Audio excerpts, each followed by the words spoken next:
I met a lot of women online. 40% of them were scammers, always asking for money. It's something to be expected. If you live in a third world country, you're gonna need money. But if they ask it off the bat, like within a week of talking, can you swing $100 in Bitcoin over here, or whatever?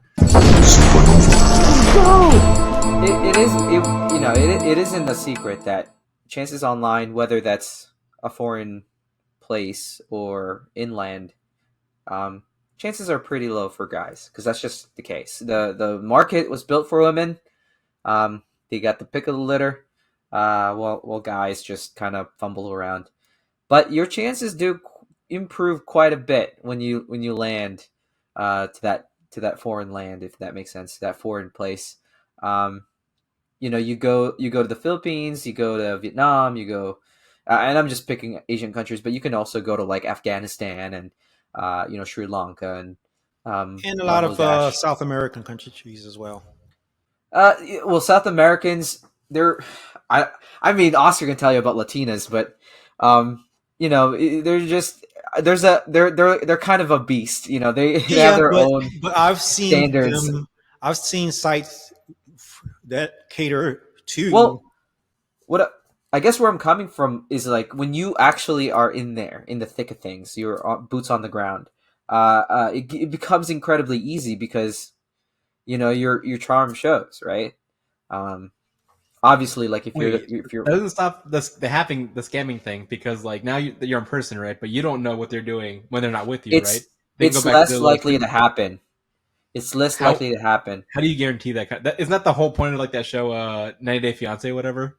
Like they go to a different country and like they don't know whether or not the person is being genuine. Well, both of them, I guess. So it goes both ways, yeah.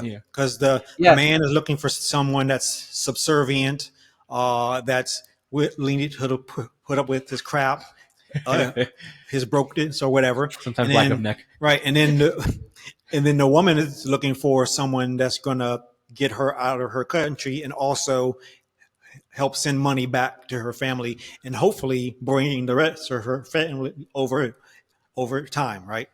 So it goes both ways. It's a you scratch my back, I scratch your kind of thing. It's a business arrangement. Maybe I just have like a smell for like scammers, but typically you could see deception. I mean, there's some really good con artists out there. Don't get me wrong. There's some grade A, like desperate people that will like steal everything from you if they could. But typically when it's done in person, I don't know. Maybe I'm just like speaking for myself anecdotally. It just seems a lot easier if you're on the country itself. Like if you're looking for that type of interaction, like I'll tell you right now, the most underrated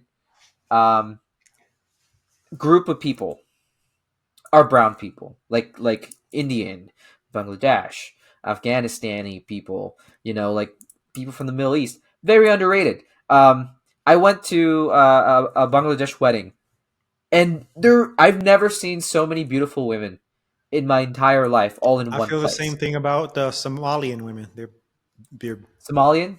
I haven't seen gorgeous. A lot of Somalian people. Oh God, yeah. Are they big too, like the men? No, they're average gorgeous. Size. Normal women size. Not Samoan women. I didn't say Samoan. Oh, you said Somalian women. Yeah, my bad. I heard Samoan. Sorry, that's just, I don't know why my mind went there. Yeah. But Somalian, huh?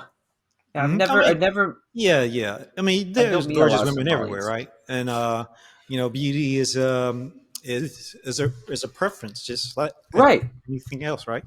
Well, I all I'm saying is like I think you have a much better chance if you're within, if you're on there, because I think if you are a guy worth a damn. I'm not saying all guys get a fair chance. Like if you are a man of value, that comes through in person, and if you're at least your wits is about you can see that someone's scamming you.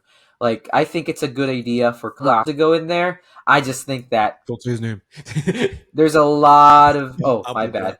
I'll bleep it out. Don't worry about it. I don't think our friend should have high expectations, because I do know that Filipinos, from my experience, do kind of like really go after you because of your wealth. It's very rare that I know of that it's because of love. My cousin's into white guys, and that's rare. I have, not a lot of my cousins are into white dudes. I'm just saying, like it's usually not a good Well, I place think to. that if you can find true love wherever you can find it, you should welcome it and accept it. If it's real. Later.